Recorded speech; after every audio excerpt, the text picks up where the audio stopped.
Hello everyone. So this is the last part of our resort room essentials series. So this is going to be part 3 and the final thing you need in your resort room. I just got back from Disney probably 2 weeks ago, maybe a little under 2. And I took all the things that I thought I would need, and I did need all of those things, but there were a few things that popped up while I was there that I made note of to let you guys know, because I had not planned on these things, and I should have planned on these things, but I did not. So let's get started. The first thing, dry shampoo. So I packed this because I knew I would need it. However, I needed it a lot more than I thought I was going to need it. Even in April, it is, or it can be stifling in Orlando.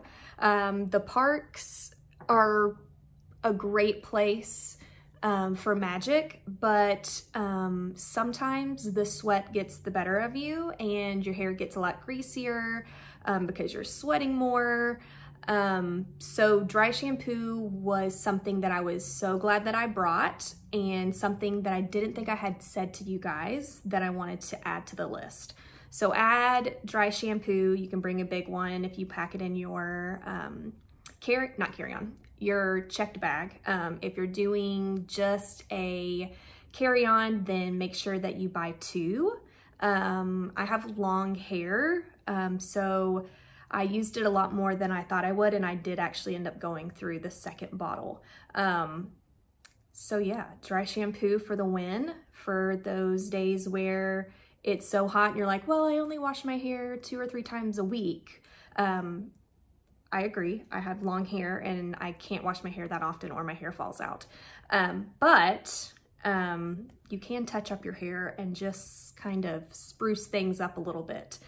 So that was one of the things I wanted to share. Another for your park bag is going to be deodorant. And you're like, of course, Caroline, why wouldn't we bring deodorant? Well, maybe pack an extra one and put it in your park bag, because you can use this for 2 ways. One, cleanliness in the underarm area. Also, for those of you that chafe when you walk, this might be something you might want to add to your bag. Not to call anybody out, but one of the people that I was with on the trip, she brought something that she calls Body Glide. And she had it in her park bag and applied it. Some people can put this on at the beginning of the day and be fine. Some people are going to need to reapply depending on how sweaty that you're going to get, and depending on what month you're there. If you're there April through November, you might want to plan on sweating.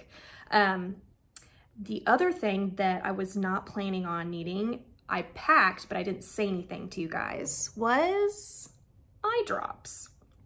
So allergy season is in high alert in the South. I pack moisturizing eye drops. I also pack my allergy eye drops, and I did need both while I was there. I did also pack, I like the individual ones because you can just throw a couple in your purse or in your wallet or your park bag. It was super beneficial. There were times that my eyes got so dry and I just needed to freshen them up. There were times that I was so tired when I got up in the morning that my eyes were like bloodshot and I just needed some TLC. So that is one of the things I did want to share with you guys. I know it's so silly, but if you don't travel with eye drops, I'm assuming maybe the older we get, the more our eyes dry out. I'm not sure, but it's always something to keep on hand. A lot of people that have, that wear glasses or contacts, they normally pack their saline solution, and that's always great in case somebody gets something in their eye or whatnot, or maybe your kids swam all day at the pool and the chlorine was to here and your kids' eyes are burning.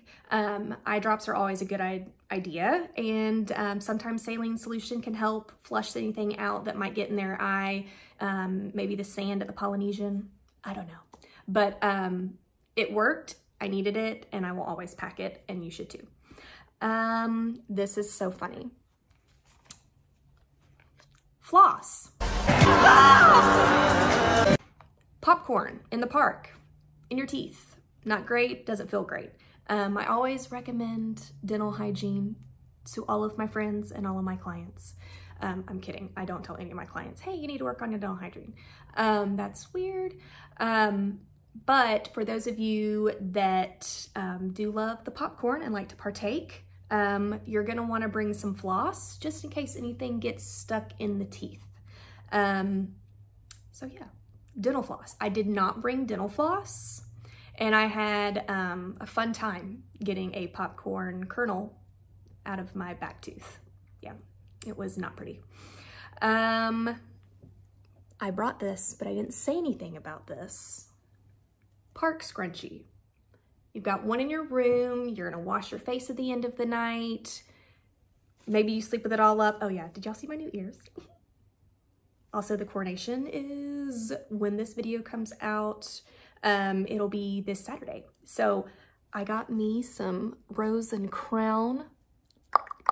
Fancy, fancy. Yeah.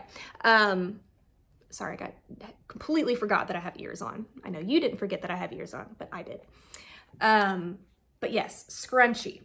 So put a park bag scrunchie container if you have, especially if you have a bunch of girls you're going with.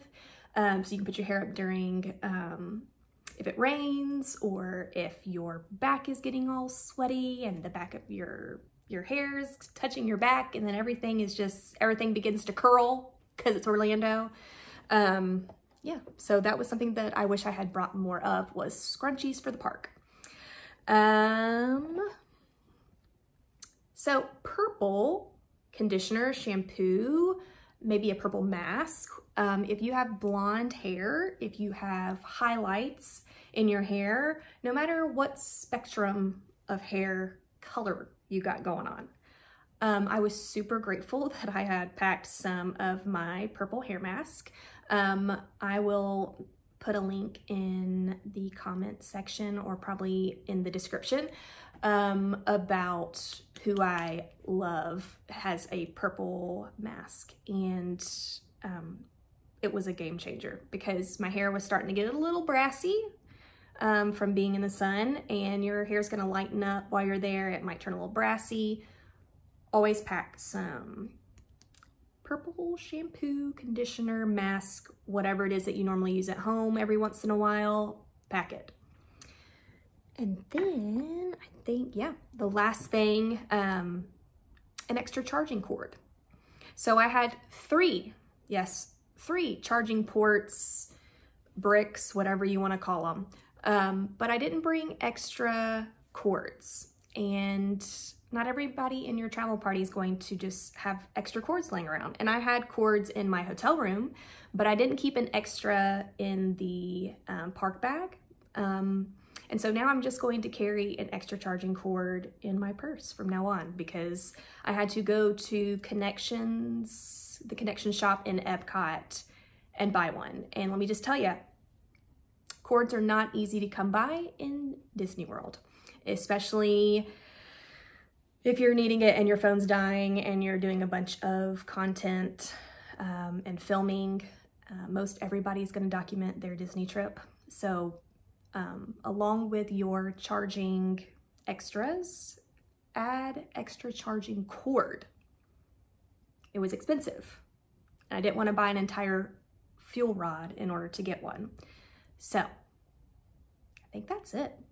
Yeah, and then I guess the last thing that I would love to everybody watching to have in their room is me. So not probably physically there. I probably can't, as much as I would love to travel with every single client and show them around and all the wonderful things, doesn't really work that way, especially since I'm a mom and a wife, and I got stuff to do. But I would love to go with everyone on their Disney trip. But one of the things that I would recommend is using a travel advisor. A couple things that you don't know about what we do. 9 times out of 10, there will be no fee for a travel advisor. If you book with me right now, I have no fee. So I am free to you. So call me, email me, message me. I would love to do all of these things for you and help you and guide you. The wealth of knowledge that travel advisors have is incredibly extensive, and Disney has continuously added to their portfolio of hotels, resorts, experiences. It's not just Walt Disney World and Disneyland. It's Vero Beach, it's Hilton Head, it's Adventures by Disney. It's, I mean, the list of where Disney can take you nowadays is incredibly extensive. And most with everything Disney, it can be also quite expensive. So instead of, you know, doing it by yourself and trying to figure it out, why don't you come to the professionals and let us take care of it for you and book your dining and keep up with all the dates. And all you have to do is worry about showing up and having a magical moment. So if you want more information about what I do, what my colleagues do at Glass Slipper Concierge, please don't hesitate to reach out. I would love to help you. I would love to take you all around the world to all the most incredible places, not to mention Hawaii. I mean, like, Disney is just, I mean, perfection. So let's get you there, but first you got to reach out. So I hope you enjoyed this video. You know I love you guys so much. Thanks for tuning in and watching. If you like this video, like and subscribe. Reach out if you need help. I'm here for you. I would love to help you. If there's a question that you have that I don't know the answer to, I will get you an answer. So that's my job, is to make sure that you get your money's worth, that you have the best time, and that we take all of the planning and frustration and all those long hold calls with Disney. We take care of that for you. So again, I love you guys. Be careful, be safe out there. I hope you enjoyed this video. And if there's anything else you think that we all should know to take and keep in our resort room, let us know. We'd love to hear from you. And if you'd like to see more videos like this in the comment section, just kind of leave a note for me and I will reach out. And I appreciate all the love and support. I am truly honored to do what I do, and I'm learning from the best in the business, literally the best in the business. So yeah, let's get you some matching ears and we can cheers, you know, over the phone. If we want to zoom in and have a little Disney convo, we can take care of that. So I love you guys.